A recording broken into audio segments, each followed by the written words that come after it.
Le revenu, c'est comme l'air sous les ailes de l'oiseau. Et ce serait un droit civique s'il y avait un revenu de base. Bienvenue sur Terre. Aujourd'hui, chacun a un revenu, plus ou moins. Sinon, il ne pourrait même pas survivre. Mais sous quelles conditions? Comment chacun obtient-il son revenu? 4 Allemands sur 10 travaillent. Ce travail leur procure un revenu suffisant pour vivre. Presque 3 sur 10, en majorité les enfants et les jeunes, ont un revenu par leur famille. 2 sur 10 vivent de leur retraite ou de leur rente. Et moins d'1 sur 10 de l'assurance chômage ou de l'aide sociale. Tous les revenus sont le résultat de l'activité économique, mais 41% seulement sont le fruit d'un travail rémunéré. Tous les autres sont dits revenus de transfert, des revenus qui ne sont pas directement liés au travail. Alors pourquoi l'idée d'un revenu de base nous semble-t-elle si étrange? Ce qui semble étrange, c'est que le revenu de base est inconditionnel. Mais aujourd'hui, les conditions d'accès aux revenus sont-elles encore adaptées à notre temps? À moins de nous montrer tout à fait naïfs, il faut admettre qu'à l'avenir, le marché du travail ne pourra plus assurer l'intégration sociale de toute la population.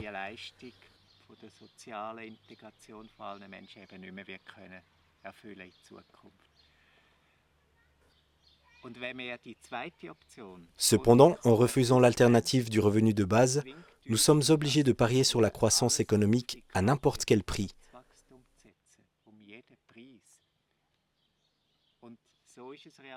C'est d'ailleurs ce qui se passe dans la politique aujourd'hui.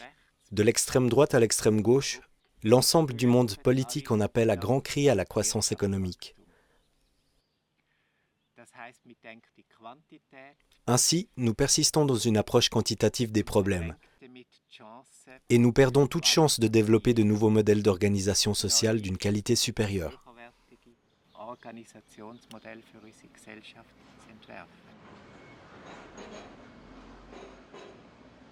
Aujourd'hui pourtant, croissance économique ne rime pas forcément avec création d'emplois. Sous le trait, c'est même plutôt le contraire. En revanche, il n'y a pas de croissance économique sans consommateurs avec un bon pouvoir d'achat. Autrement dit, il faut que les gens aient de l'argent en poche. Demandons à Klaus Wellershof, économiste en chef de l'une des plus grandes banques du monde, première en gestion de fortune, ce qu'il pense d'un revenu de base inconditionnel. Soutenir les populations sans poser de conditions, à la longue, c'est un principe qui, je pense, devra s'imposer. Mais il lui faudra tout d'abord affronter les nombreux droits et privilèges dont nous bénéficions aujourd'hui. Mais de quel droit pourrait-il bien s'agir? Du droit de préserver les places de travail, peut-être? Tous les politiciens le réclament. Mais pense-t-il vraiment au travail? Ou plutôt aux recettes fiscales? Ou bien s'agit-il de limiter le nombre de ceux qui vivent de l'aide sociale et pèsent sur le budget de l'État?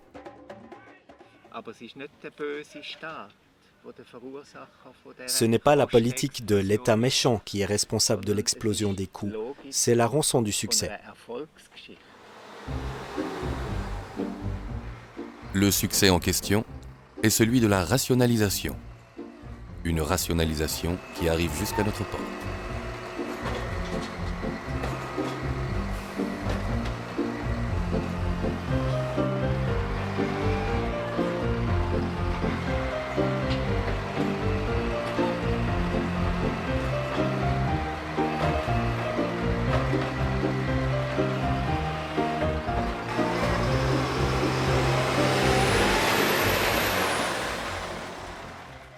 Et comment va continuer l'histoire de ce succès? C'est justement le sens de cette question. Elle se pose si on réfléchit aux revenus de base. Il existe différents modèles de revenus de base. Tous ces modèles se rejoignent dans la définition du réseau allemand pour le revenu de base. Elle comprend 4 critères.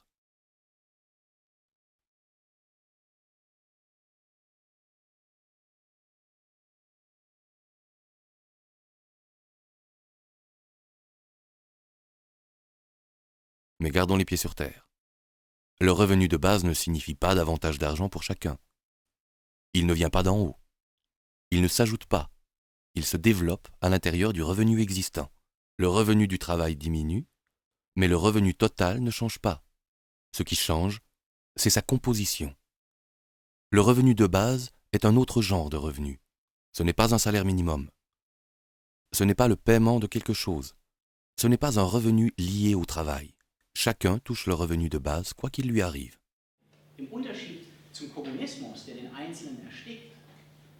Contrairement au communisme qui étouffe la personne et au libéralisme de marché qui cherche à l'isoler, le revenu de base lie la sécurité à une liberté maximale, pour que l'individu puisse devenir maître de ses choix.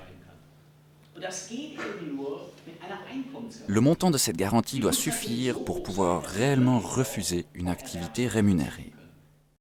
La possibilité de refuser est une condition essentielle pour pouvoir négocier librement et à égalité. Tous ceux qui sont à l'heure actuelle tributaires de l'aide sociale ne le seraient plus avec le revenu de base, car ils remplaceraient les prestations sociales de l'État, jusqu'à hauteur de son montant. Ce n'est que dans le cas où des prestations sociales plus élevées que le revenu de base seraient nécessaires que la différence serait conservée. Seuls ceux qui ont aujourd'hui moins que le revenu de base auraient davantage d'argent en poche. Il s'agit d'abord des enfants et des jeunes, autrement dit des familles, ou alors des personnes ayant une retraite insuffisante. Il s'agit des travailleurs pauvres ou des indépendants qui s'appauvrissent en travaillant. Le revenu de base éradique la pauvreté et il stabilise les classes moyennes en les rassurant. Il supprime la peur des vieux jours. Ce n'est pas de l'argent que les uns donnent aux autres en leur faisant mauvaise conscience. Ce n'est pas une aide octroyée quand on est dans le besoin et dont on se sent redevable, mais une perspective, et pour tous. Le revenu de base ne part pas du principe que l'homme est bon. Il ne règle pas non plus tous les problèmes. Ce n'est pas une question d'argent, mais il donne à chacun la possibilité de trouver soi-même davantage de solutions.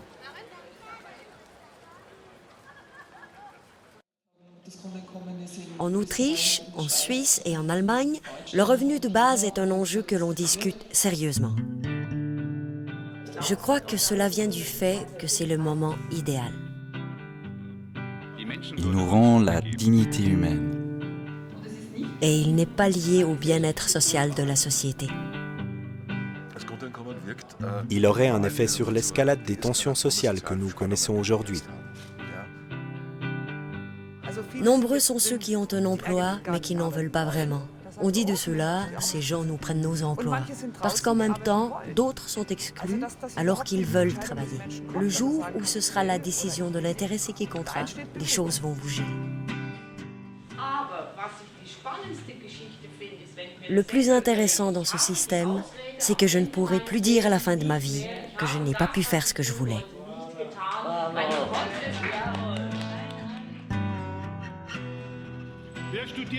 Qui étudie uniquement parce que ses parents le lui demandent? Dans quelle société voulons-nous vivre? Si vous ne vous posez pas ce genre de questions, vous pouvez tout de suite éteindre votre ordinateur. Il y aurait une floraison d'initiatives. Pour ma part, je suis sceptique. Je suis très sceptique. Parce que je pense que si ce revenu est mis à disposition, la motivation pour le travail et la performance vont baisser.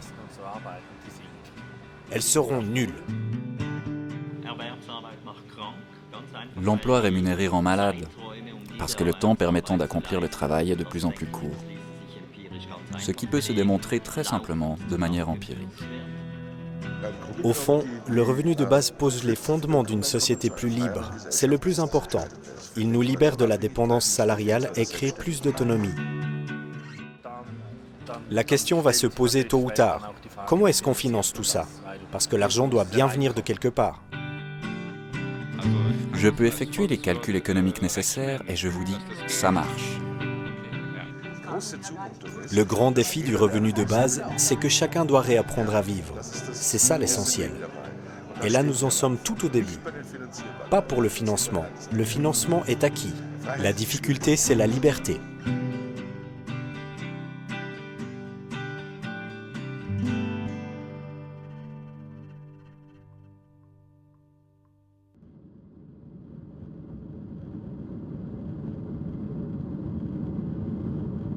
des visions d'horreur. Le début du XXIe siècle n'en manque pas. Les journaux en sont pleins, et nous aussi. Le revenu de base n'est pas un thème abstrait qui nous renvoie au rôle de spectateur. C'est une question qui touche chacun, parce qu'avec ce revenu, chacun peut refuser de faire ce qu'il ne peut pas assumer, et ne faire que ce qu'il veut vraiment. Tout le monde resterait à la maison? Personne n'irait plus travailler? Tout s'arrêterait? Comme si c'était la grève? Et les cadres, en RTT permanente? Et le sens des responsabilités, hors de vue? Plus personne ne rame? Plus personne ne bûche? Les universités désertes? Le revenu de base s'apprête-t-il toute motivation pour une qualification plus élevée? Pour entreprendre une formation supérieure? Sans contrainte, personne ne développerait plus son capital humain? Alors qu'aujourd'hui déjà, on manque de personnel qualifié, que va devenir notre économie? Ce qui me révolte le plus, c'est le fait qu'au fond, personne ne se demande plus à quoi l'économie est censée servir. C'est un domaine de la vie en société qui est censé assurer notre existence, produire et mettre à notre disposition des biens qui nous sont utiles. Mais cette façon de voir a complètement disparu. Aujourd'hui, l'économie fonctionne en circuit fermé. Elle poursuit d'autres objectifs qui n'ont pratiquement plus rien à voir avec la vie humaine, qui peuvent même détruire la vie humaine.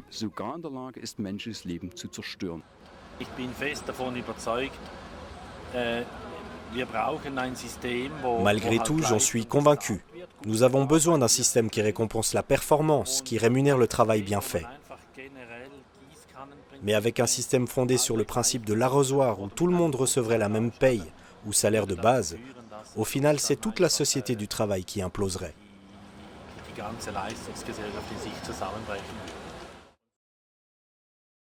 Pour l'année 2001, les prestations payées en Allemagne. 56 milliards d'heures de travail rémunérées. Les prestations non payées, 96 milliards d'heures de travail à la maison, pour les enfants ou encore dans le cadre d'une activité bénévole. Un revenu de base n'empêcherait pas du tout la rémunération du travail. La question qui risque de se poser, c'est plutôt de savoir, dans les entreprises, comment diriger des collaborateurs qui ne se laissent plus discipliner aussi facilement par le besoin d'argent. Idem en politique. Comment gouverner des citoyens rendus plus indépendants grâce à leur revenu de base? Et comment est-ce qu'on se gouverne soi-même? Est-ce que vraiment tout le monde serait en train de bronzer? Avec une montagne d'ordures dans les rues? Les parcs, laissés au bon soin des retraités? Le revenu de base est-il suffisant pour corrompre la société du travail? Pour saper l'esprit d'indépendance? Le plaisir de la réussite? Est-ce que ce n'est pas l'ennui si tout le monde a déjà un revenu? C'est bon pour les 68ards et autres hippies qui prétendent que l'homme est bon par nature?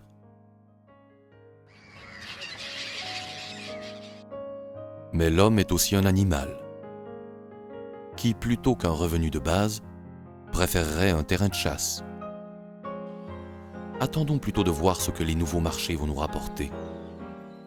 Dehors, devant la porte. C'est comme ça pour beaucoup de nos semblables qui ne peuvent passer à table. Le revenu de base rendrait-il les hommes plus proches? Ou bien creuserait-il encore plus le fossé de la société à deux vitesses? Pour les uns, les emplois lucratifs, une formation à prix d'or, la gestion sans entrave du capital, tandis que les autres s'arrangeraient avec leur revenu de base, peuplant leur temps libre de rêves et de hobbies, tout en gagnant un petit supplément avec des boulots à 2 €, et ne seraient plus en travers du chemin pour les choses importantes.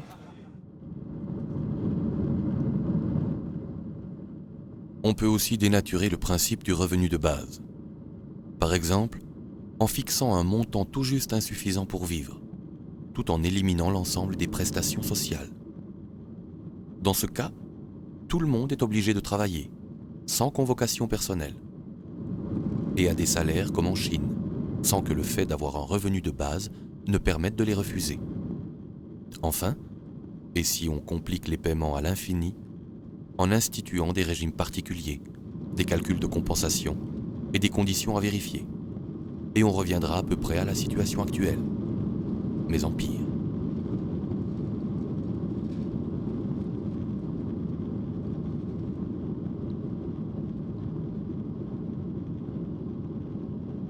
Qui ne veut pas travailler ne doit pas manger, a dit l'apôtre Paul en pensant à ceux qui n'apportaient rien à la communauté. S'ils sentent leur délivrance si proche qu'ils peuvent arrêter de travailler, disait-il, alors ils peuvent aussi arrêter de manger. Cet homme avait au moins le sens de l'humour. D'autres en manquent cruellement. Dans cette maison de redressement, on suspend les pensionnaires dans un panier au-dessus de la table et ils ne reçoivent rien parce qu'ils n'ont pas assez travaillé. Privation de nourriture. Toutes les règles deviennent abominables lorsque le bon sens les a quittées. Dans les débats sur le revenu de base, il s'agit tout d'abord de rompre avec les vieux schémas de pensée. Avec cette idéologie, par exemple, seul celui qui a ou qui cherche un emploi a le droit de manger. Il faut en finir avec cette idée fausse selon laquelle seul le travail rémunéré constitue une contribution méritoire à la société. En réalité, c'est souvent exactement l'inverse. Qui ne veut pas travailler ne doit pas manger. Cette maxime, nous l'avons intériorisée. L'artiste Joseph Beuys en a écrit une nouvelle version. Car nous avons assez à manger, et des biens en suffisance. La question qui se pose, c'est celle du travail. Le travail pour obtenir les matières premières et le travail de production sont en train de disparaître. Dieu merci. Le sens de l'économie, c'est de libérer l'homme du travail. Ce n'est pas écrit dans le journal. Se libérer. Mais pour aller où? Ce n'est pas écrit non plus dans les directives des chefs d'entreprise. Licencier des collaborateurs n'est facile pour personne. Mais c'est pourtant comme ça que ça se passe. Mais si on reconnaissait cet état de fait en le considérant même comme un devoir, un autre sens apparaîtrait. Se libérer du travail veut dire aussi se libérer pour le travail. Penser qu'au-delà de la grille, il n'y aurait que vacances et loisirs, c'est le point de vue de la dépendance. Il ne reste alors qu'un espoir, de nouvelles places de travail. De quelle nature sont donc les places de travail dans lesquelles on investit aujourd'hui? Tous les investissements dans de nouveaux postes de travail sont en même temps des mesures de rationalisation. On y développe des méthodes pour économiser des emplois. Jamais un patron ne vous dira « Comment puis-je faire pour créer plus de travail ?» La tâche de l'économie, c'est de satisfaire des besoins. Efficacement, comme chacun le fait aussi. Elle n'a donc pas pour tâche de créer du travail. Et en face de cette réalité, on observe que chaque être humain porte en lui ses propres objectifs et son travail, et qu'il les abandonne parce qu'il ne peut les convertir en argent.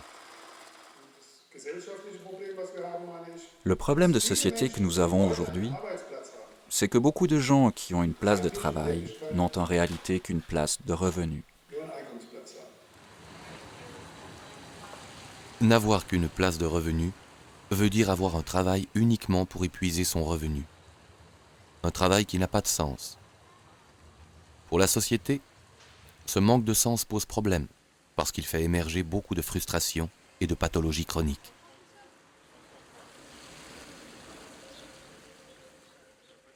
En Allemagne, 12% des salariés se sentent tout à fait à leur place. Cela fait un peu plus d'1 sur 10. Plus de la moitié, 54%, sont plus ou moins insatisfaits de leur travail, mais apprécient néanmoins ses bons côtés. Enfin, 34% sont clairement mécontents de leur travail. Autrement dit, 1 sur 3. Ce qu'on appelle conflit du travail est en fait un conflit du revenu. Et dans les conditions du travail, on se bat contre la privation de travail. Car mon travail, c'est moi. Mais il ne peut y avoir de droit à un travail qui m'oblige. Il n'existe pas de droit à être obligé de faire quelque chose, comme il n'y a pas non plus de droit à être acheté. Le droit au travail ne peut signifier que le droit d'exercer une activité choisie, que personne ne peut octroyer ou enlever. Un tel droit au travail suppose un droit au revenu. C'est un comble. On a du travail et il y a une agence de l'emploi, mais pas d'agence du revenu. Ce jeune homme veut dire qu'il a beaucoup de travail, mais pas pour autant un revenu. Quel effet pourrait avoir un droit au revenu sur la société? Le sociologue suisse Uli Meder nous donne quelques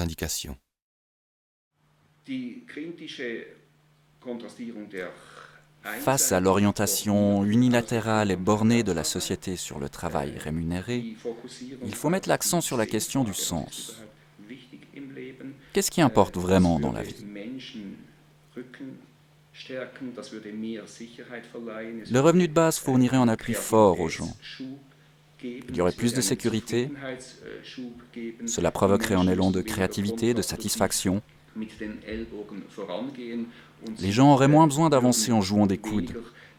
Ils seraient moins qu'aujourd'hui contraints d'obtenir des avantages pour eux-mêmes au détriment des autres. En créant des rapports de concurrence extrême, le système actuel casse les mécanismes de solidarité. C'est l'opinion d'un professeur de sociologie. Mais qu'en pense quelqu'un qui rentre du boulot et qui entend parler pour la première fois du revenu de base? Ça veut dire que tout le monde aurait le même salaire? Non, chacun gagnerait ce qu'il gagne, mais tous recevraient un socle fixe, qui est le revenu de base. Mais seulement s'ils travaillent? Non, quoi qu'il fasse. Mais alors, on aura certainement un problème de motivation au travail. Si je dispose de toute manière d'un salaire de base garanti, pourquoi irais-je encore travailler? Mais pour vous, ça serait comment? J'irais volontiers travailler. Rester à la maison n'est pas une solution. J'aime mon travail, je le fais volontiers. Mais il y a sûrement des types qui n'iraient plus travailler. Si vous aviez un revenu de base, est-ce que vous iriez encore travailler? Spontanément, environ 60% répondent « oui », comme avant. Environ 30% répondent « oui », mais plus à plein temps. Ou encore « je ferai autre chose ». Et environ 10% répondent ouvertement « d'abord dormir et ensuite on verra ». Voyager, s'occuper des autres, reprendre des études. Si on instaurait un revenu de base, pensez-vous que les autres continueraient à travailler? Environ 80% répondent « non ». Probablement que la majorité ne serait plus motivée pour aller travailler. C'est quoi un travail pour lequel il faut se faire motiver? Sans doute pas le travail que l'on fait pour soi-même. Pour celui-là, on se motive tout seul. Quelle est la motivation pour le travail? Là, ce sont des enfants qui travaillent, tout à fait normal, à une certaine époque. Et nous, on continue à acheter. On ne sait pas très bien, la marchandise vient d'Extrême-Orient. C'est là-bas qu'est exécutée aujourd'hui une grande partie de ce qu'on appelle les sales boulots. Ou alors, si c'est chez nous, on aime bien avoir des gens qui viennent d'ailleurs. De temps à autre, il peut se faire qu'il manque des papiers, des contrats et la sécurité minimale. Et les congés maladie? Les sales boulots, comme on dit, ne sont pas forcément sales en soi, mais plutôt à cause de la sale idée que l'on s'en fait, de leur faible rémunération et des mauvaises conditions de travail. Il s'agit souvent de nettoyer la saleté des autres. Au bout du compte, qui est-ce qui salit ce travail? Avec un revenu de base, on peut refuser. Mais à ce moment-là, qui fera les sales boulots? Il y a 3 possibilités.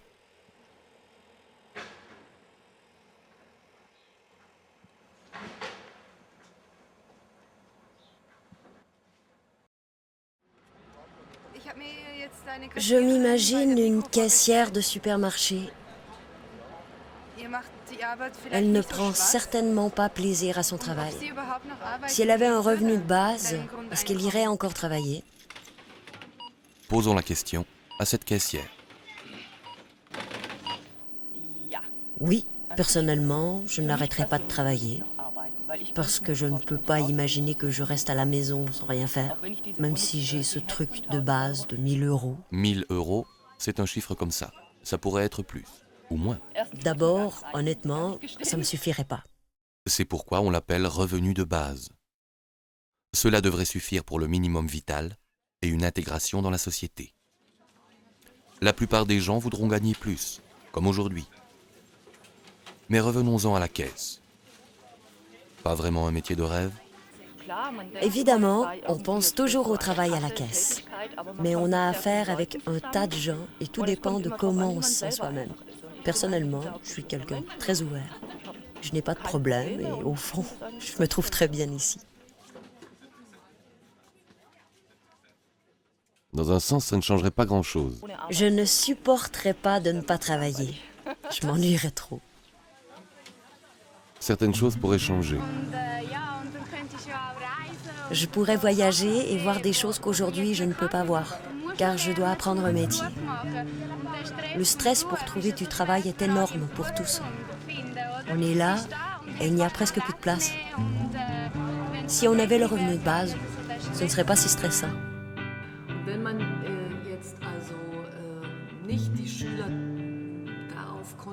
Et si on ne conditionnait pas les élèves pour qu'ils trouvent à tout prix la place qui leur convient dans la vie professionnelle? Une place qui n'existe plus pour tous depuis belle lurette. Je veux dire, cette situation mensongère dans laquelle nous nous trouvons aujourd'hui.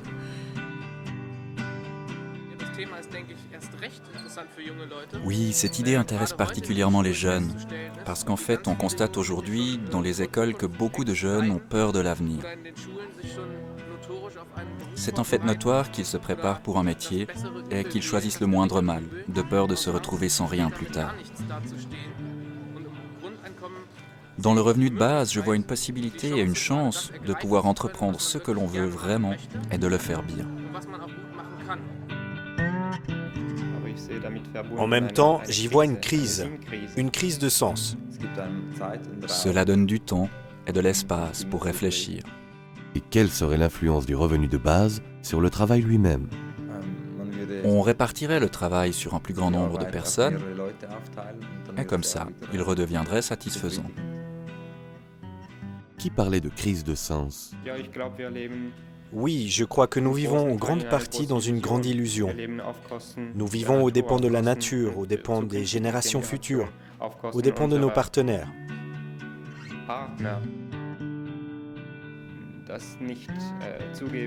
Nous ne voulons pas savoir que d'autres bossent pour nous. Cette dépendance mutuelle, cette fraternité de fait, si je ne la reconnais pas clairement, j'en suis redevable envers mes semblables. Voilà pour la fraternité. Qu'en est-il de l'égalité dans une démocratie? Pour moi, le revenu de base joue un rôle de démocratisation à des niveaux multiples. Si les gens ont une sécurité matérielle, ils sont plus difficiles à corrompre. Cela permet le développement d'une société démocratique qui profitera aux riches comme aux pauvres. Qu'en est-il de l'art? Même quand je ne crée pas physiquement une œuvre, je continue néanmoins à travailler. C'est là la grande difficulté pour un artiste. Pour créer une nouvelle œuvre, vous n'êtes pas payé pour le temps que vous mettez à vous inspirer de la vie.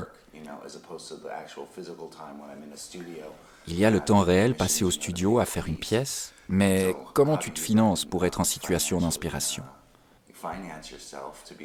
La vie, c'est une forme d'art. Et pour une future maman? Ce serait génial. Je pourrais m'investir comme je le désire dans l'éducation de mon enfant, sans avoir mauvaise conscience.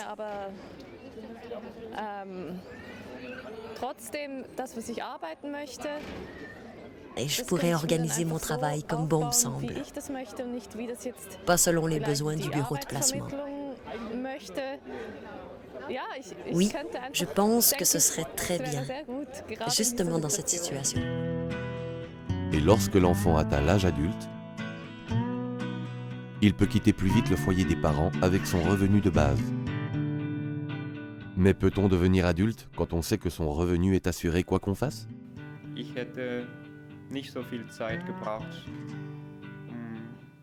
Je n'aurais pas eu besoin d'autant de temps pour faire ma rébellion. J'aurais admis bien plus vite mon intégration dans la vie économique et dans la société, car le prix existentiel à payer n'aurait pas été aussi élevé. J'aurais eu moins de crainte de devoir renoncer à l'essentiel. Le revenu de base change tout dans un tas de domaines et il pourrait déclencher bien des choses.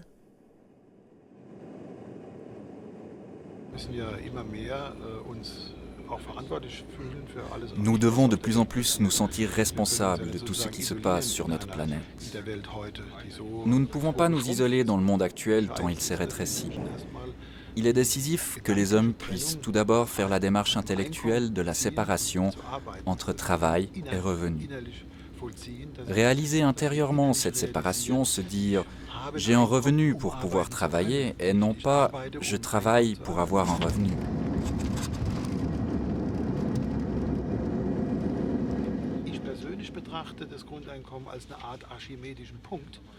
Personnellement, je considère le revenu de base comme une sorte de point d'appui d'Archimède, à la suite duquel se poseront des quantités de questions. Mais on n'arrivera pas à grand-chose si on s'attaque à trop de problèmes à la fois. On ne progressera que si on table sur la force de l'individu. Tout en dépendra.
Thomas Paine est un théoricien des droits de l'homme et l'un des pères fondateurs des États-Unis d'Amérique.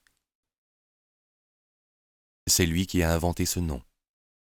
Son ouvrage, Le sens commun, a été l'un des déclencheurs de la Révolution américaine. Ses idées ont largement influencé la première constitution démocratique du monde. En vérité, nous considérons que tous les êtres humains ont été créés égaux, qu'ils ont tous été dotés de certains droits inaliénables comme la vie, l'amour, la liberté et l'aspiration au bonheur. Rights of Man, les droits de l'homme. Monstrueux à l'époque, mais aujourd'hui encore. Les mêmes droits pour tous parce que nous sommes tous des êtres humains? Complètement idiot. Pour avoir des droits, il faut être propriétaire. Et que pourraient en faire les autres à part devenir arrogants? Les droits de l'homme? Mais cela signifierait l'abolition de l'esclavage. Et qui fera le service et tous les sales boulots qu'on ne veut ni payer ni même reconnaître? Ces mêmes peurs surgissent encore aujourd'hui à l'idée du revenu de base. L'économie serait anéantie, la société tomberait dans le chaos. Mais ce fut bien pire encore lorsque la terre devint ronde. L'Église se raccrocha longtemps à la galette.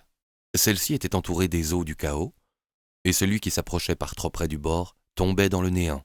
Cette galette était sous la voûte d'un firmament fixe, où les astres décrivaient leur orbite. Au-delà, des sphères abritaient les puissances célestes qui inspiraient aux hommes la peur ou l'espoir. C'est exactement notre façon de considérer aujourd'hui l'argent et l'économie. Toute une conception du monde, de l'ordre social, de la sécurité, découlait autrefois de la représentation de la galette. Et chaque époque s'imagine à nouveau que la terre est plate et que quelqu'un trône au-dessus. D'ailleurs, comment est-ce que ça pourrait marcher que la terre soit ronde?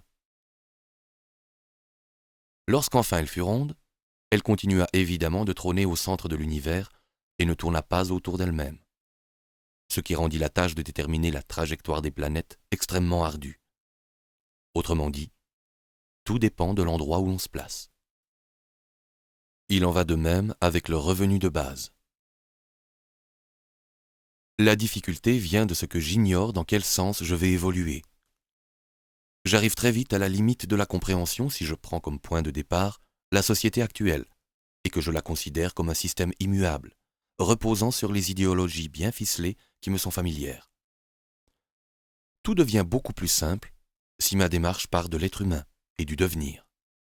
Chaque système est en soi cohérent et ne peut pas basculer de lui-même dans un nouveau système. Seul l'homme en est capable. Voler a été durant des millénaires pour l'homme une utopie, et ce n'est pas faute d'avoir essayé. Aujourd'hui, cela va de soi. Un autre exemple, le droit de vote. Une société peut-elle fonctionner si chacun y met son grain de sel ?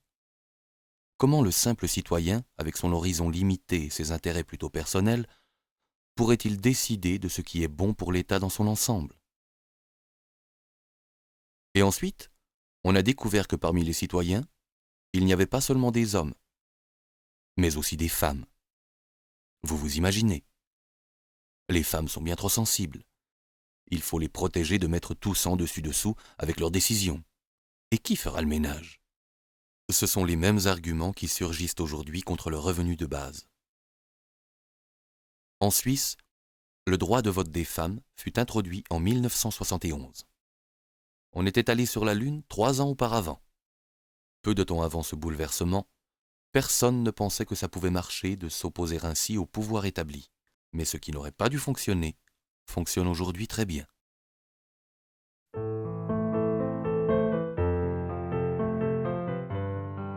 Le citoyen n'est plus dirigé par l'État. Désormais, c'est le contraire. Chaque individu est politiquement souverain et il donne un mandat à l'État lors d'élections libres et de votations populaires.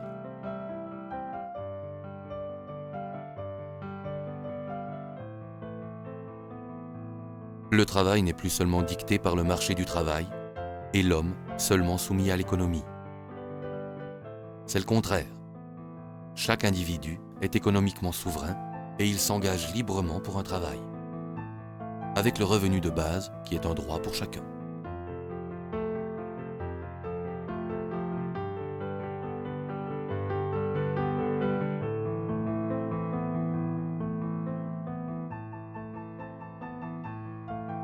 Thomas More était Lord chancelier du roi d'Angleterre Henri VIII. En 1535, on lui coupa la tête parce qu'il refusait de prêter main forte au règne de l'injustice. En 1935, l'Église catholique le canonisa. En l'an 2000, le pape Jean-Paul II le déclara patron protecteur de tous les gouvernants et de tous les politiciens. Thomas More est l'auteur de Utopia, le compte-rendu d'un voyage imaginaire sur une île de meilleure gouvernance. D'autres hommes de lettres s'en inspirèrent. Depuis la parution de ce livre, on parle d'utopie, ou topos, veut dire le non-lieu, le lieu que l'on n'a pas encore trouvé ici et maintenant sur Terre, à part dans mon imagination. L'idée d'un revenu de base se trouve déjà dans les utopies sociales de la Renaissance. L'utopie est le lieu à partir duquel on peut dire où l'on se situe soi-même. Chaque époque réalise ce que la précédente n'a fait que penser. Les Lumières. Je dis tout haut ce que je vois, ce que je pense pour être la vérité, et je rends mon savoir accessible à tous. Chaque époque a ses nouvelles lumières. De quoi s'agit-il ?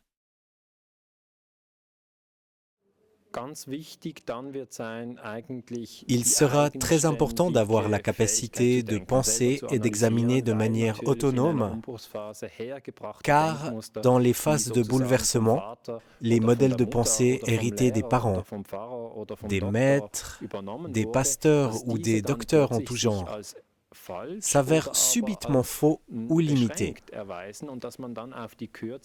Il faut alors rapidement élaborer un nouveau modèle de pensée et le consolider.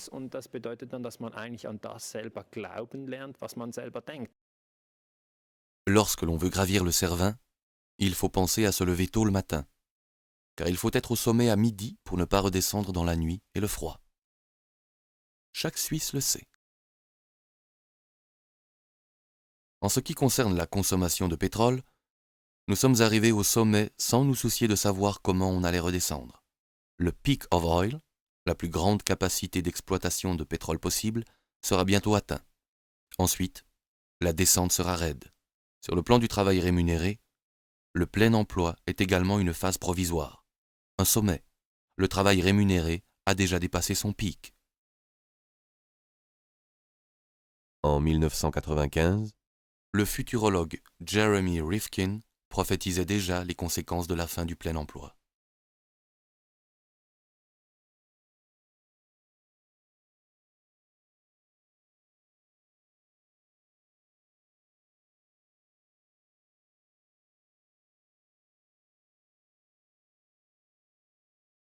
Les pronostics de Rifkin sont controversés, mais ils ne sont pas sans fondement.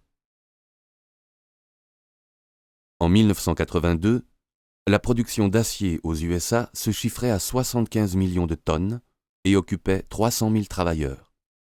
En 2002, 100 millions de tonnes furent produites avec seulement un quart des effectifs, soit 74 000 travailleurs. En même temps sont apparues de nouvelles places de travail, quelques centaines peut-être, dans le consulting et les technologies hautement spécialisées. Ce n'est pas le privilège de la production industrielle classique.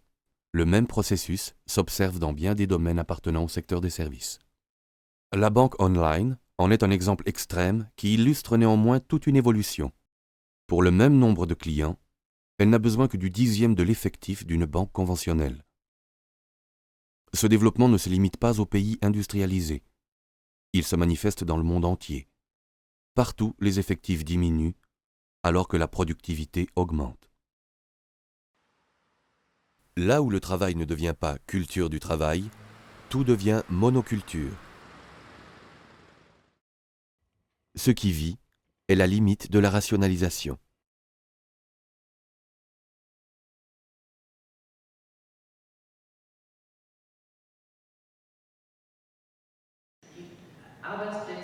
À l'avenir, les places de travail ressembleront à celles des artistes et des publicistes, non sous forme d'entreprise. Alternativement, beaucoup, puis peu d'argent. Beaucoup, puis peu de travail. Seul, puis en équipe. Et la plupart du temps, à durée déterminée et à la maison. Les temps nouveaux exigeront qu'on se laisse plus mener par la haine et la peur, mais qu'on réalise ses visions les plus hautes de la meilleure manière possible.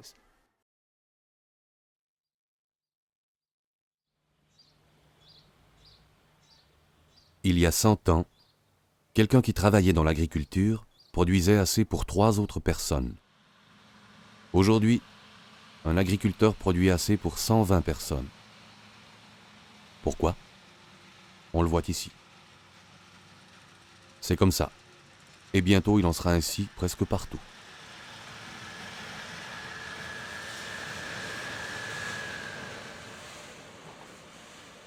Aujourd'hui, un seul ouvrier fait tourner 100 fois plus qu'il y a 100 ans. C'était le but des générations qui nous ont précédés. Quel est le but aujourd'hui? Que tout continue dans le même sens et que la marche en avant soit un retour en arrière pour toujours plus d'humains? Un retour à la peur de nos ancêtres pour la survie, comme si nous n'avions pas besoin de nouvelles idées? Aujourd'hui, l'innovation technique semble aller de soi. Il en va cependant tout autrement de l'innovation sociale. Faut-il pour cela que la barque fasse naufrage?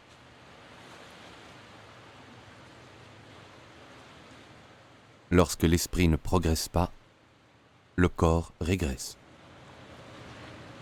Les changements sociaux nécessitent d'autres forces que celles qui entraînent les machines. Dans le sillage du progrès, le social tangue. Qu'en est-il de l'état social?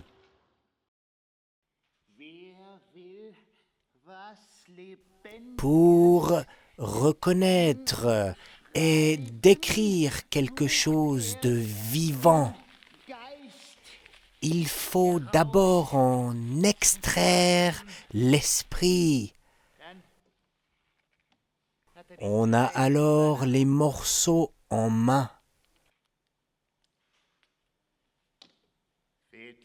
Hélas, il manque encore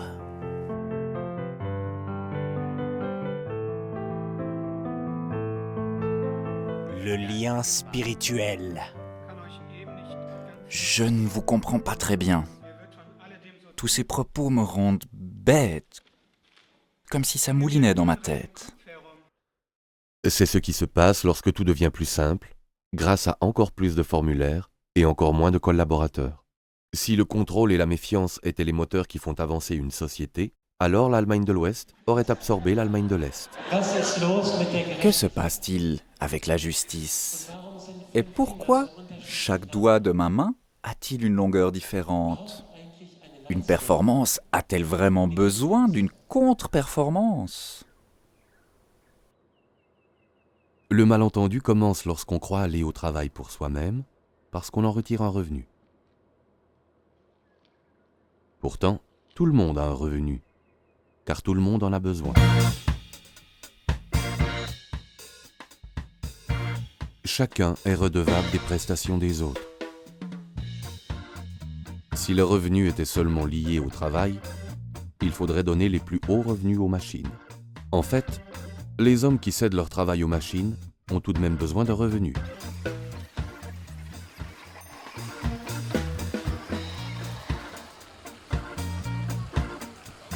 Bien entendu, le revenu de base ne supprime pas le travail rémunéré. Il ne lui enlève que son monopole et il donne plus de marge de manœuvre pour les choses sérieuses. Et le sens ne se trouve pas seulement dans la fonction.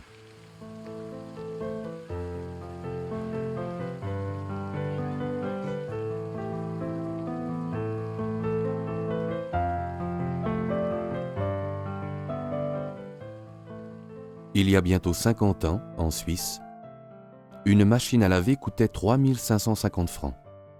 C'était beaucoup d'argent. 50 ans après, la même machine coûte 3 195 francs. Le prix est resté quasiment le même.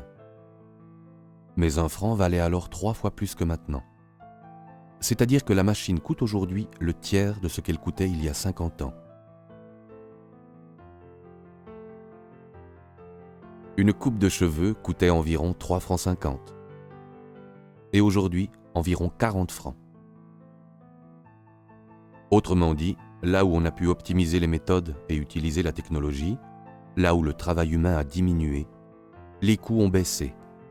Par contre, là où ce n'était pas possible, par exemple chez le coiffeur, les coûts ont augmenté. Le travail humain coûte cher. Parce que les hommes ont besoin d'un revenu et qu'ils paient un impôt sur ce revenu. Si nous considérons son pouvoir d'achat, le coiffeur ne gagne pas plus aujourd'hui qu'autrefois. C'est en comparant ces évolutions de prix qu'on peut voir le genre de travail qui peut être rationalisé et celui qui ne peut pas. Et on comprend ce que signifie pour nous la rationalisation.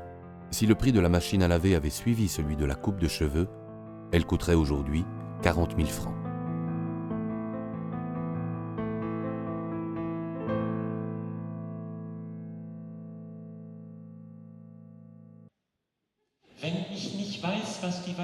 Si je ne connais pas toutes les charges dont la machine à laver m'a libéré, à part qu'elle lave mon linge, je ne peux pas savoir non plus si le revenu de base a le caractère d'une impulsion culturelle. Il y a 212 ans, dans son ouvrage Agrarian Justice, Thomas Paine réclamait déjà un revenu de base. Il argumentait ainsi: « Tous les hommes naissent égaux et la terre nourrit tout le monde. Lorsqu'un être humain vient au monde, il a droit à un morceau de terre pour se nourrir. Mais lorsque la terre est déjà entièrement partagée entre quelques-uns qui pensent qu'elle leur appartient, il faut créer une compensation. Cette compensation est un revenu de base pour ceux qui n'ont pas de terre et ne peuvent ainsi subvenir eux-mêmes à leurs besoins. »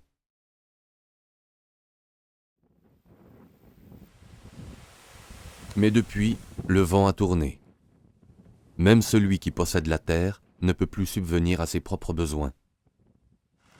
Cela va mieux pour tout le monde si je ne dois pas construire moi-même mon tracteur et si mon champ ne sert pas seulement à mes propres besoins. Car le fruit de mon travail est toujours pour les autres. L'autosuffisance signifie que je fais pousser mes propres légumes et que je vis de ce que je peux produire. Ce qui, dans nos pays, ressemble à une production vivrière, n'en est pas une à proprement parler, mais plutôt un terrain d'expérience. Notre vie dépend de ce que les autres produisent. Tout mon travail est accompli pour les autres et tout ce dont j'ai besoin a été produit par d'autres. C'est avec l'argent que cette interaction fonctionne. La valeur produite par le travail se concrétise lorsque le fromage est payé par l'acheteur.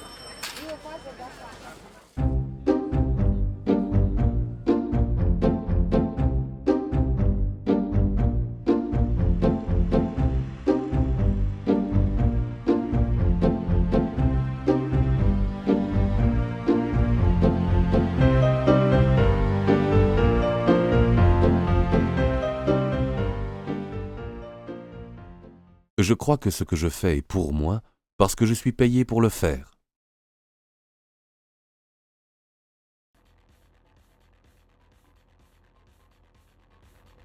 En enfer, il y a un bon repas et de fort longues cuillères. Chacun en prend une.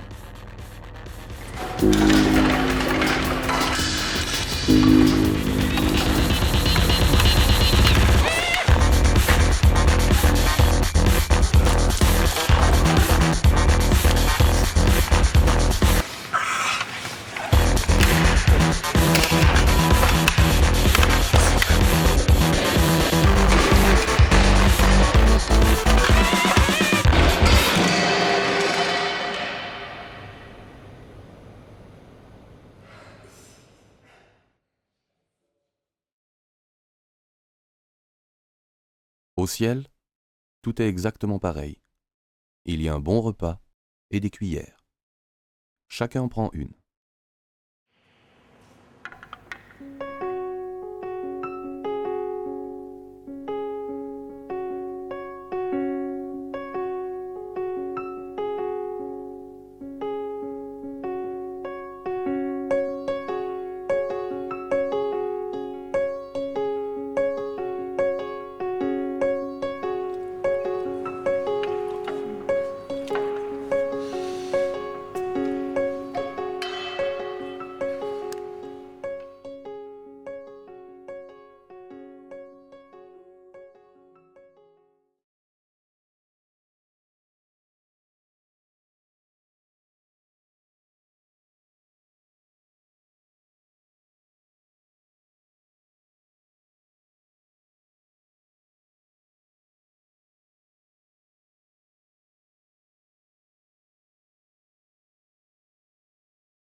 Avec ce changement de paradigme, c'est une honte de faire mordre la poussière à celui qui travaille pour moi et qui ne peut pas vivre de son travail.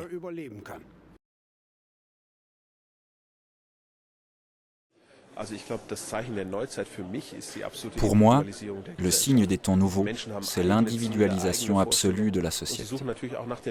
Les hommes ont des buts personnels, des représentations personnelles, et ils recherchent les moyens de les réaliser. L'argent joue un rôle énorme dans une société caractérisée par la division du travail. Autrement dit, l'argent comme moyen d'être libre, c'est à cela qu'on en revient toujours. Mais beaucoup de gens ne parviennent ni à éviter l'esclavage de l'argent, ni à poursuivre leur réelle aspiration à la liberté.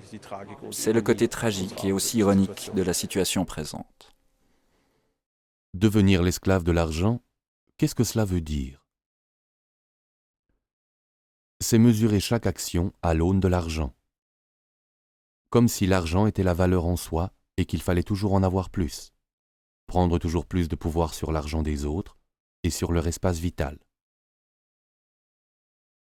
Les esclaves de l'argent réduisent les autres en esclavage par la valeur qu'ils donnent à l'argent. Avec le revenu de base inconditionnel, une partie de la totalité de l'argent servirait, par décision démocratique, à donner à chacun les moyens de sa liberté. L'homme serait roi et l'argent à son service. Est-ce que cela créerait aussi de meilleures conditions pour la situation globale? Absolument. Cela créerait la possibilité de faire ce qui est nécessaire dans le monde. Les gérants de fortune nous disent que le grand problème, c'est qu'il y a des masses d'argent, trop d'argent. En même temps, il y a presque partout des surcapacités de production. Et nous avons un chômage qui ne fait que croître, alors qu'il y a partout des travaux non exécutés. Il y a donc beaucoup de choses que l'on peut et doit changer d'urgence, si l'on ne veut pas sombrer dans une catastrophe globale.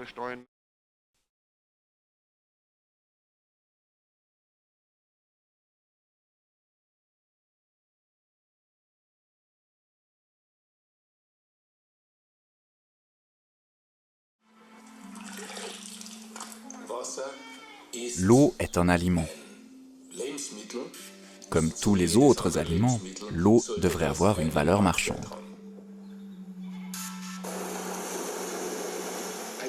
Un enfant qui meurt de faim aujourd'hui est un enfant assassiné.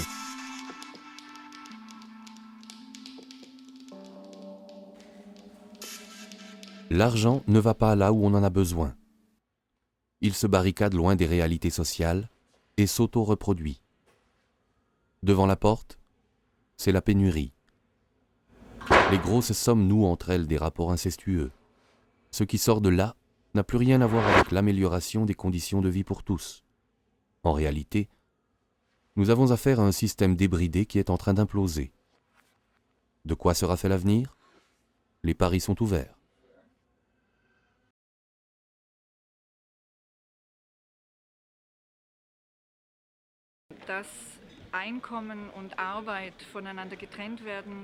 La réalité nous montre toujours plus clairement que le revenu doit être séparé du travail. À mon avis, le revenu de base apporterait aussi une solution pour les chômeurs, car il y a une quantité incroyable de travail, mais il n'y a pas d'argent pour le payer. Le revenu de base serait une façon d'introduire l'argent là où il répond à un besoin de libérer les hommes, pour qu'ils puissent faire ce pour quoi ils sont doués. Découpler travail et revenu. Le revenu de base le fait jusqu'à hauteur de son montant. Comment organiser cela dans une société? Le cercle représente la création de valeur dans une économie nationale. Plus celle-ci est productive, plus le cercle grandit. Par création de valeur, on entend la somme de tous les biens et services produits et vendus dans le pays pendant une année. Cette création de valeur se compose d'une partie publique et d'une partie privée.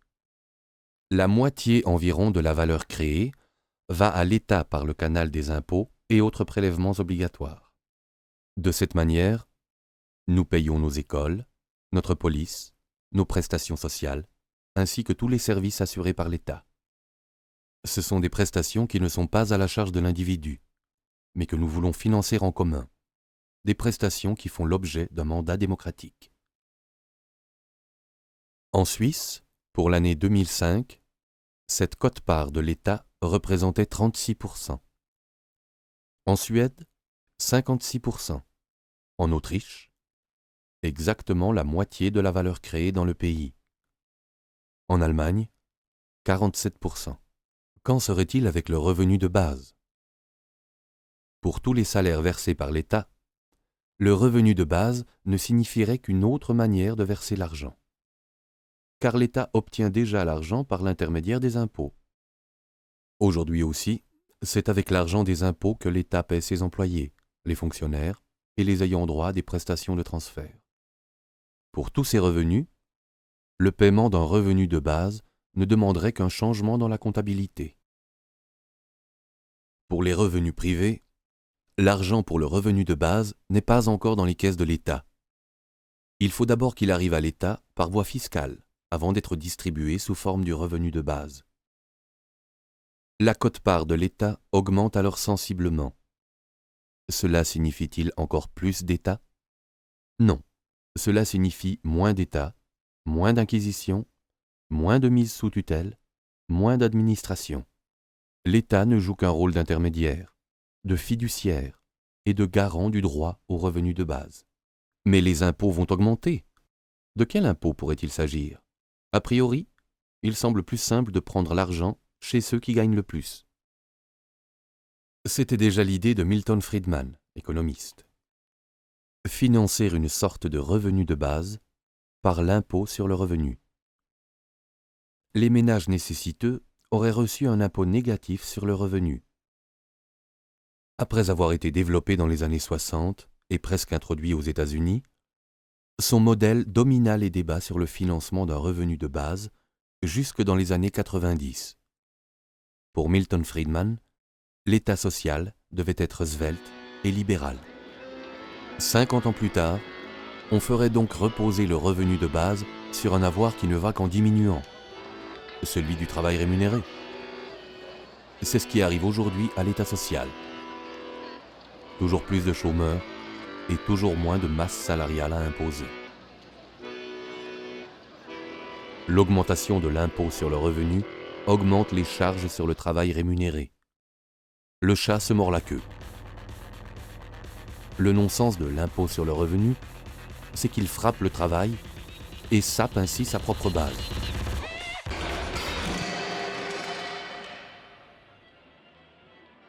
De quel impôt pourrait-il donc s'agir aujourd'hui ? Examinons la chose concrètement dans cette entreprise. Une cafétéria à Bâle, avec plus de 1000 clients par jour, 40 collaborateurs, 3,5 millions de francs de chiffre d'affaires annuel. Qu'en est-il des impôts ? Dans une entreprise, les impôts sont toujours des coûts que la vente doit couvrir, sans quoi il n'y aurait bientôt plus d'entreprise. En principe, il existe 3 types d'impôts. La TVA, qui est payée directement par le consommateur, les charges salariales et l'impôt sur le revenu. La TVA figure sur chaque quittance. Elle est visible. Elle ne représente pas de frais pour l'entreprise et n'apparaît pas dans son bilan. Qu'en est-il des charges salariales ? Là, je dois faire comme si l'employé et le patron payaient chacun leur part. Puisque c'est la loi, je ne peux pas l'éviter. Je dois faire figurer la part de l'employé sur sa fiche de paye ainsi que dans la comptabilité. Mais c'est l'entreprise qui verse les 2 parts au fisc. Et cette somme vient évidemment des clients. Avec leur salaire, les employés reçoivent l'argent pour payer leurs propres impôts. Charge à eux de le verser au fisc. Bien entendu, ces impôts sur le revenu du personnel sont également intégrés dans les prix de vente. Qu'est-ce que je paye alors pour mon café au lait ? Dans cet établissement, il coûte 5 francs 20. Un quart de ce prix sert à couvrir les frais d'infrastructure. Le bâtiment, l'énergie, le mobilier, la vaisselle. Un autre quart sert à payer les marchandises. Le lait, le café, et pour celui qui veut, encore un peu de sucre. La plus grande partie du prix sert à payer les salaires, le service, mais aussi le nettoyage et la gestion. Ensuite se rajoute la TVA, seulement 7,6% en Suisse. C'est un impôt qui n'est payé qu'au moment où le client achète et que tout le travail de création de valeur est récompensé. Mais si le plateau échappe au serveur, c'en est fini de la création de valeur. Même si, depuis les pâturages jusqu'ici, le café au lait a demandé bien du travail.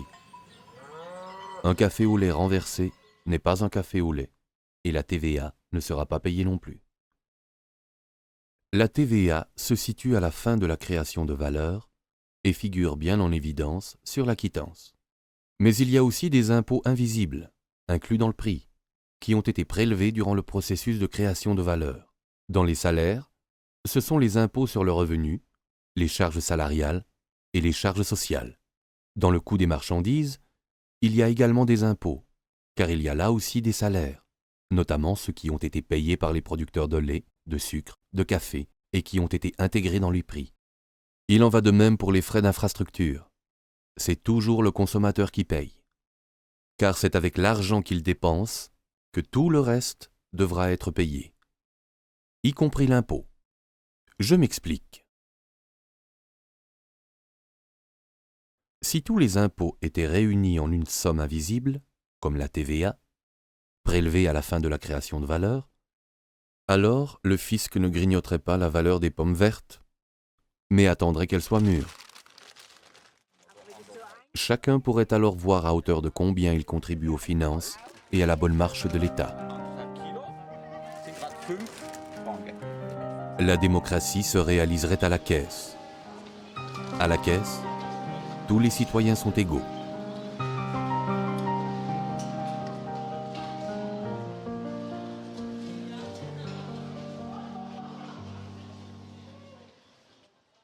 Et le travail au noir?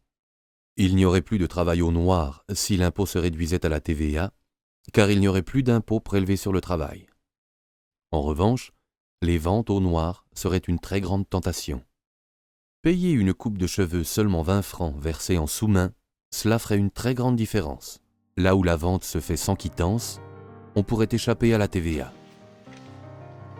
Mais s'il n'y avait plus que ce type d'impôt, les inspecteurs fiscaux seraient certainement très efficaces pour traquer les tricheries.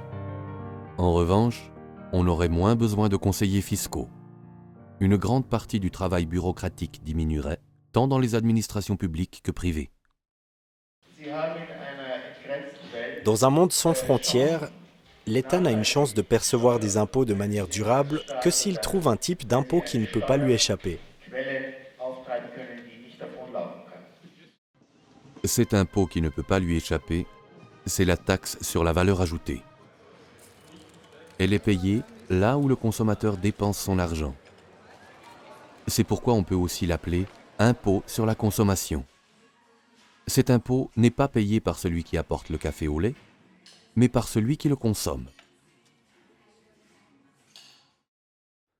L'impôt sur le revenu, en revanche, fait comme si mon revenu était le produit de mon travail, parce que c'est ce que je ramène à la maison. Il est le revenu de l'économie de subsistance, mais il pose problème dans une économie de marché. Plus de retraités, plus de chômeurs, aucun problème pour les finances publiques avec l'impôt sur la consommation. Car on consomme toujours et on produit en suffisance.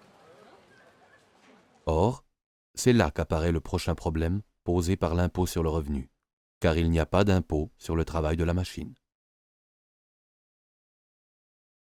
Si deux produits de même prix demandent plus ou moins de travail humain, l'impôt sur le revenu n'est pas le même. Dans un cas, il y a beaucoup d'impôts à payer, et dans l'autre, il y en a peu. Dans un cas, il y a beaucoup d'impôts à payer, et dans l'autre, il y en a peu. Comme les machines ne touchent pas de salaire, leur travail est largement exempté d'impôts. Comme s'il s'agissait de travail au noir. À gauche, c'est l'exemple du coiffeur. À droite, celui de la machine à laver. Comme les impôts sont prélevés sur le travail humain, il y en a beaucoup dans le premier cas et peu dans le second. Par contre, si l'on considère la création de valeur de chaque produit sans les impôts et que l'on impose chaque produit au même taux de TVA jusqu'à obtenir le même montant total d'impôts, en vert, que le montant total d'avant, en rouge, le premier produit coûtera moins qu'avant et l'autre davantage. Le travail humain et le travail de la machine seraient imposés de la même manière, car l'impôt ne serait perçu que sur le résultat de la création de valeur. La machine ne déchargerait plus seulement l'être humain de son travail, mais également d'une partie de l'impôt. Enfin, si le prix de la coupe de cheveux ne diminuait pas, les recettes fiscales augmenteraient considérablement. L'impôt sur la consommation serait prélevé sur toutes les importations destinées à la vente. La production du pays serait imposée de la même manière. Cet impôt frappe tout ce qui est vendu dans le pays, car il profite à ceux qui vivent dans le pays. Inversement, l'impôt sur la consommation n'est pas un bien d'exportation. Le produit qui franchit la frontière n'emporte pas sa charge fiscale avec lui. Chaque État reste souverain en ce qui concerne l'ampleur et le financement de son budget. L'impôt sur la consommation est le seul impôt équitable à l'heure de la globalisation. C'est un impôt équitable pour un commerce équitable. C'est ici que fut inventé l'impôt sur la vente. Voici la terrasse de Brühl, sur les berges de l'Elbe, à Dresde. Le comte Heinrich von Brühl a eu l'idée d'un prélèvement sur chaque vente dans le pays. 2 siècles plus tard, on introduisit en République fédérale d'Allemagne une taxe semblable, mais calculée autrement, la taxe sur la valeur ajoutée. Elle donne plus d'espace à la division du travail et reste neutre quant à la concurrence. En Allemagne, avec un taux de 19%, elle fournit la plus grande part des recettes fiscales. En Suède, son taux est de 25%. La TVA est une exigence pour l'entrée dans l'Union européenne. C'est l'impôt de l'avenir, c'est l'impôt de l'économie de marché. Le docteur Hardorp est une personnalité qui œuvra à l'introduction de la TVA en Allemagne. Il l'appelle impôt sur les dépenses ou impôt sur la consommation et pense que ce devrait être le seul et unique impôt.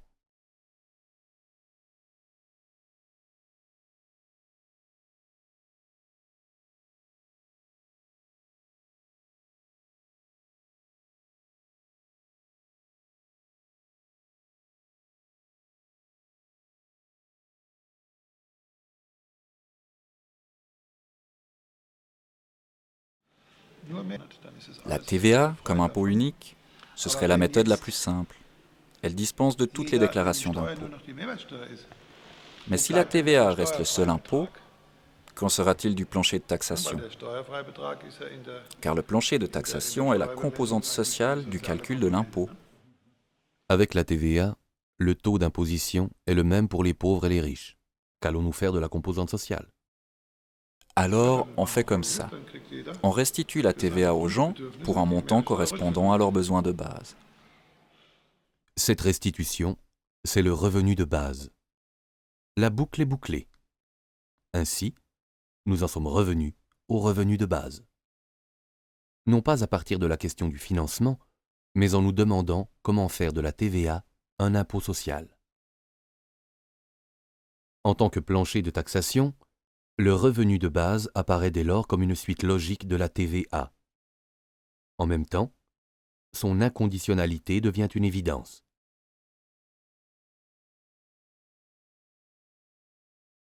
Faisons un rapide calcul. Admettons que le revenu de base soit fixé à 1 000 €, une somme due à chacun au titre de plancher de taxation et versée indépendamment des revenus. Celui qui ne gagne rien de plus dispose de 1 000 €. Les autres ont en plus leur revenu privé. Celui qui reçoit un salaire de 500 € aurait alors un revenu total de 1 500 €. Avec un salaire de 1 000 €, on obtient un revenu total de 2 000 €, etc. Dans cet exemple, chacun reçoit le revenu de base de 1 000 € comme s'il s'agissait d'un retour d'impôt. Quels seront alors les impôts que l'on paiera? Si l'imposition du travail disparaît, et si tout l'impôt est prélevé par la TVA sur le résultat de la création de valeur, le taux de celle-ci se situera vers 100%. La moitié du prix à la consommation ira alors au fisc. En payant un produit 10 €, on paye 5 € d'impôt. Celui qui dépense 1 000 € paye 500 € d'impôt. Mais comme il a reçu 1 000 € du fisc pour son revenu de base, en réalité, il paie moins 500 €. Plus exactement, il touche 500 € de l'administration fiscale. De même, sur les 1 500 € dépensés par un autre, la moitié, soit 750 €, va au fisc. Comme il a droit lui aussi à ses 1 000 € de revenus de base, il ne paie en fait que moins 250 €. C'est-à-dire qu'il reçoit 250 €. Une dépense de 2 000 € contient 1 000 € d'impôt, l'équivalent du revenu de base. Ce consommateur n'a donc rien payé ni reçu du fisc. En réalité, ce n'est qu'à partir d'une dépense supérieure au double du revenu de base que le consommateur est imposé. Ainsi, une consommation de 3 000 € contiendra 500 € d'impôt, etc. Autrement dit, si on tient compte du revenu de base, le plancher de taxation réel se situe à 2 000 € de revenus consommés. À partir de ce niveau, le taux d'imposition de ce revenu est progressif. Pour 3 000 € de consommation, ce taux est de 17%. Pour 5 000 €, il monte à 30%. Pour des revenus consommés plus élevés, le taux peut aller jusqu'à 50%. Du côté négatif, dépenses en dessous de 2 000 €, la progression est analogue. Avec le revenu de base, la progressivité sociale du taux d'imposition de la TVA serait assurée, et surtout efficace.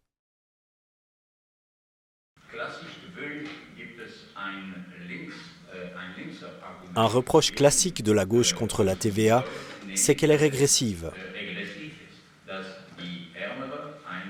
Comme il s'agit d'un impôt sur la consommation et non pas d'un impôt sur le revenu, les catégories modestes de la population contribuent proportionnellement davantage que les catégories aisées.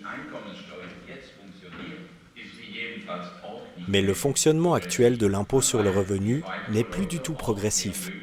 Les contribuables aisés ont toutes les possibilités de s'arranger avec le fisc ou de le contourner.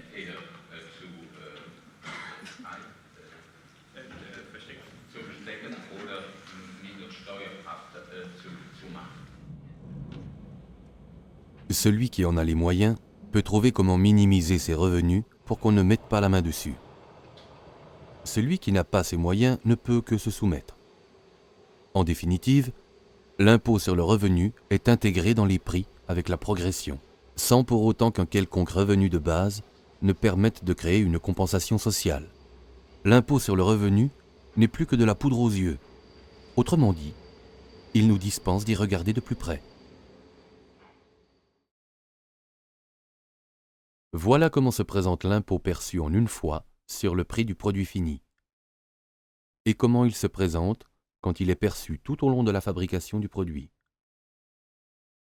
Les frais de salaire représentent alors la moitié du prix. À droite, ils ne comptent plus que pour un quart. À gauche, les salaires exercent une grande pression sur les coûts, parce qu'ils en représentent une grande partie. On licencie plus vite. On intensifie le travail jusqu'aux limites du supportable, et il n'y a pas de marge pour essayer autre chose. À droite, il y a moins de stress, plus de marge de manœuvre pour s'adapter aux fluctuations, voire engager un collaborateur de plus. C'est ainsi que la TVA exerce ses effets sur le travail. Le revenu de base va dans la même direction. Une partie du revenu de base est déjà couverte par l'impôt existant. L'autre partie, comme nous l'avons vu, fait certes augmenter l'impôt, mais revient à chacun à travers le revenu de base, y compris à ceux qui travaillent en amont, dans la production de biens intermédiaires ou dans des travaux d'infrastructure. L'impôt ne frappe que le produit fini, lorsque celui-ci est entre les mains du consommateur. Voici donc la composition du prix du café au lait lorsqu'il est servi au consommateur. Le tiers inférieur, les salaires, les marchandises et les infrastructures. Le tiers médian, le revenu de base, et le tiers supérieur, les autres prestations des administrations publiques. Du reste, tous les prix sont des revenus. Le tiers inférieur représente les revenus de ceux qui sont directement engagés dans la création de valeur. Le tiers supérieur représente les revenus des personnes qui travaillent à l'établissement des conditions cadres ou exercent des fonctions publiques. Le tiers médian est le prix du revenu de base pour tous. Dans ce restaurant, la charge salariale ne correspondrait plus à la moitié des coûts, mais à environ 1/6. Les collaborateurs et collaboratrices disposeraient néanmoins d'un revenu égal, à gauche après déduction des impôts, et à droite en comptant le revenu de base. Et le prix du café au lait est resté le même. Le revenu total reste le même.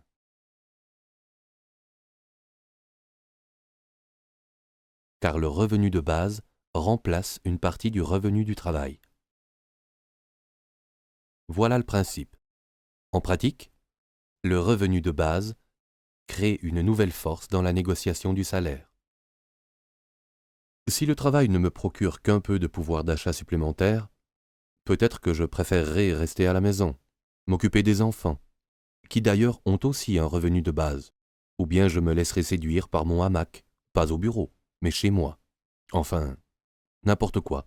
Avec le revenu de base, celui qui démissionne en son fort intérieur peut aussi l'affirmer haut et fort. Il peut alors développer quelque chose de personnel, seul ou avec d'autres. Plutôt être convaincu par des projets que par un revenu.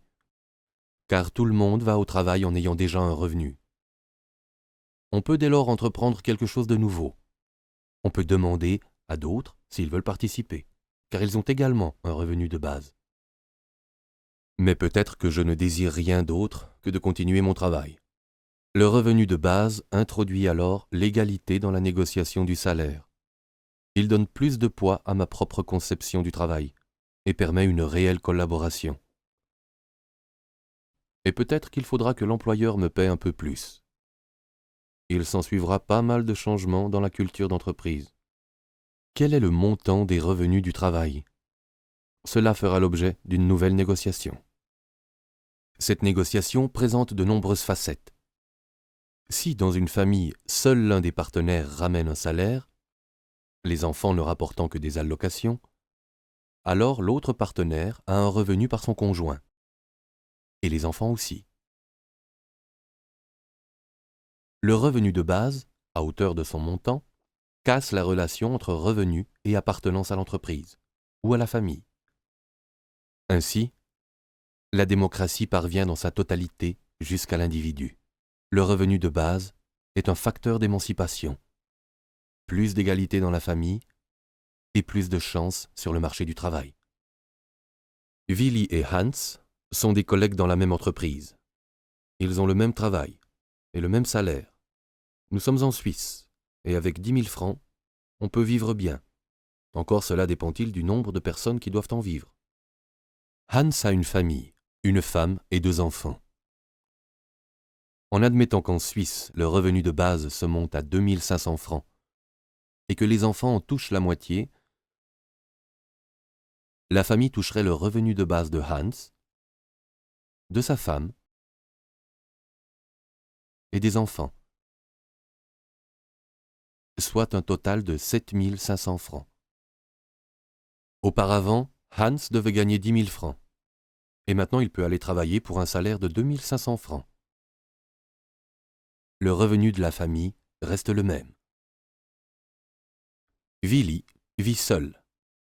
Ah oui, il a un chien, mais les chiens ne touchent pas de revenu de base. Avec son revenu de base, il a le même revenu total s'il travaille encore pour 7 500 francs. Conclusion, maintenant, Hans est clairement avantagé sur le marché du travail. Car ayant une famille, il a un revenu de base important et bénéficie ainsi d'un pouvoir de négociation plus fort, sans que sa famille n'ait à en faire les frais. Comment va se passer la négociation des salaires? Il est illusoire de croire que des rémunérations complètement différentes puissent être versées pour un même travail. Il ne sera pas possible que le montant du salaire s'oriente exclusivement vers celui de Willi ou vers celui de Hans. Quelque chose de nouveau va en résulter. Le niveau de salaire se situera quelque part entre les deux, c'est-à-dire vers 5 000 francs. Même entreprise, même travail, même salaire. 5 000 francs pour Willi comme pour Hans. Mais Hans, avec sa famille, reçoit alors davantage qu'aujourd'hui, et Willi, malgré tout, un peu moins.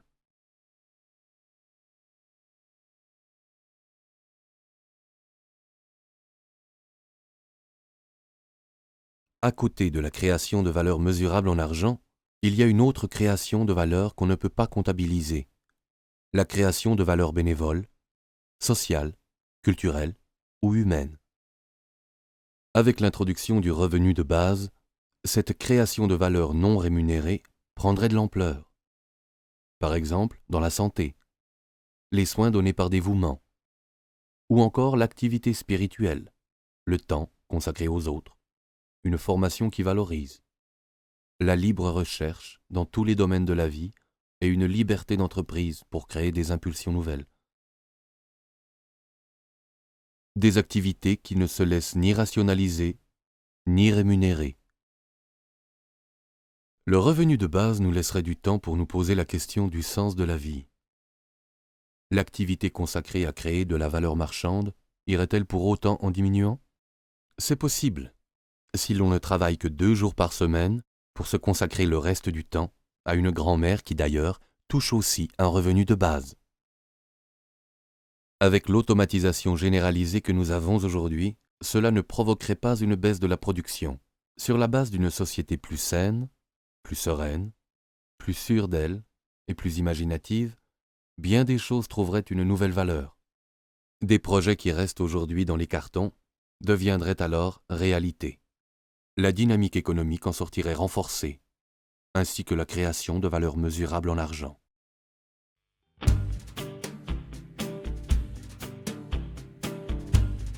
De quoi avons-nous le plus besoin aujourd'hui ? De confiance. Et de quoi souffrez-vous le plus ? Du froid. Le revenu de base, c'est fantaisiste ou raisonnable ? Je pense que c'est rationnel et économique. Pourquoi alors n'avons-nous pas encore de revenu de base ? Il y a en nous une collision entre notre boussole intérieure et le problème devant lequel nous sommes. Nous ne parvenons pas à les concilier. Et comme nous ne sommes pas encore assez loin pour nous demander s'il y a quelque chose qui cloche dans nos convictions, pour nous demander si nos convictions sont encore adaptées à notre temps, nous nous accrochons à ce que nous avons. Tout est orienté, les écoles, les universités, tout, vers la société du travail. Nous ne pouvons renoncer à cette orientation. Au fond, il s'agit d'un symptôme.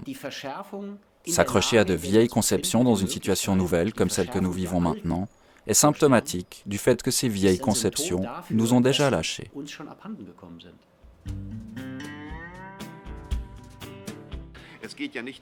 Il ne s'agit pas de continuer à faire fonctionner le système actuel, mais d'envisager des alternatives, des systèmes concrets, visibles.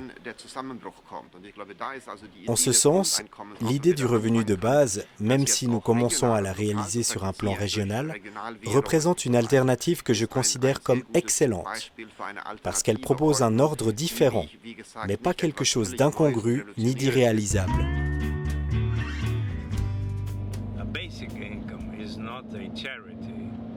Un revenu de base n'est pas une aumône, ce n'est pas une assistance. Comme vous le dites, c'est un droit civil. C'est le droit de chaque personne à profiter du bien-être de la nation. C'est le mérite du sénateur Suplicy d'avoir obtenu que le droit au revenu de base soit introduit dans la loi brésilienne, comme perspective pour l'avenir. Dans quel pays peut-on envisager réellement l'introduction d'un revenu de base ?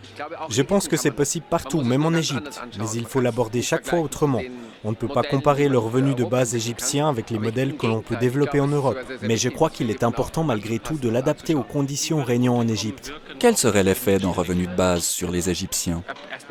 Il aurait un effet libérateur, car les gens sont à lutter pour leur survie. Ils sortiraient de cette misère existentielle et envisageraient l'avenir tout différemment. Pour le moment, c'est de la survie pure. Monsieur Suplicy, pourquoi vous engagez-vous ainsi pour le revenu de base ? Parce que je veux trouver la vérité. Alors, je veux trouver le moyen d'éradiquer la misère, de construire une société équitable, d'améliorer la distribution des revenus, d'établir la justice.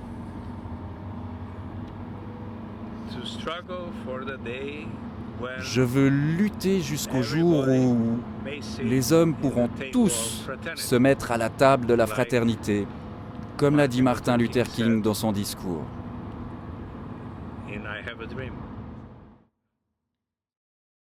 I have a dream. I have a dream today.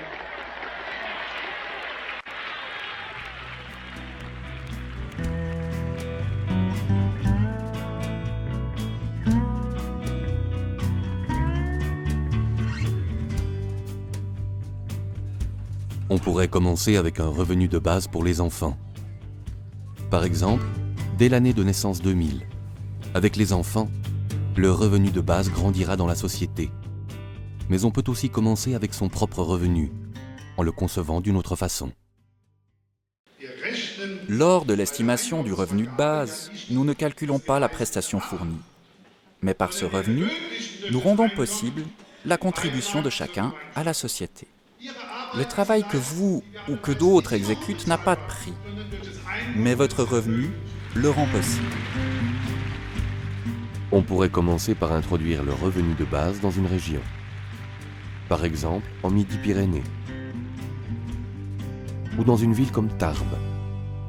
Des fondations pourraient commencer en émancipant financièrement les habitants sans poser de conditions.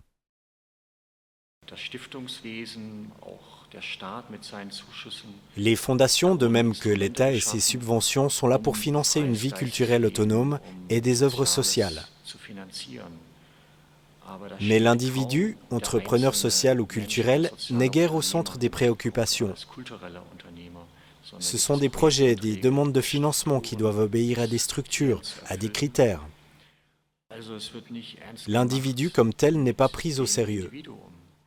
C'est précisément ce que ferait le revenu de base. Prendre l'individu au sérieux. Le plus souvent, on rétorque que précisément, on ne peut pas faire confiance à l'individu, qu'en général, il ne connaît pas son propre potentiel et ne fait rien de son propre chef. Quelle est l'expérience de la directrice du Centre de promotion de l'existence pour les chômeurs à Francfort? Les idées sont là, mais elles sont enfouies sous les gravats de l'existence, les angoisses, les fausses représentations de ce qui est possible, de ce qui est autorisé, de ce que l'on peut ou veut faire. Je suis certaine que le revenu de base aiderait à débloquer les potentiels. Il y aurait d'ailleurs des retours pour l'économie et pour la société. Quel serait le montant du retour sur l'investissement que représente le revenu de base? Je pense qu'il serait très important. Mais alors, il faudrait qu'on commence avec cet investissement. Mais l'investissement profite à tout le monde, même à ceux que je n'aime pas. Je trouve même que c'est très important.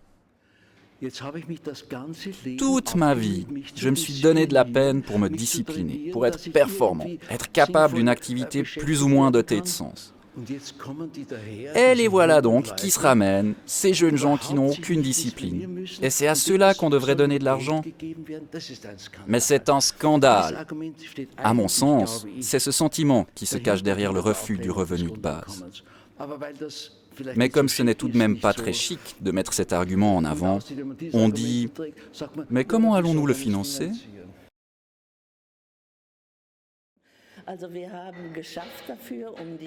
Nous avons travaillé pour la mécanisation, pour décharger l'être humain du travail pénible, et maintenant, on se plaint qu'il n'y ait plus assez de place de travail. Et personne ne dit, mais non d'une pipe, c'est justement pour ça que nous avons trimé dur pendant 100 ans, pour ne plus travailler autant. Aucun parti politique ne le dit, et cela me met en rage. L'argument décisif est en fait une vengeance personnelle. Il ne faut pas que ce soit mieux pour les autres que ça ne l'a été pour moi. Et cet esprit de vengeance est torpillé par le revenu de base. Mais alors, si je peux me débarrasser de cet état d'esprit, je ne fais pas seulement quelque chose pour le revenu de base, mais aussi pour ma propre santé et pour mes facultés d'être social.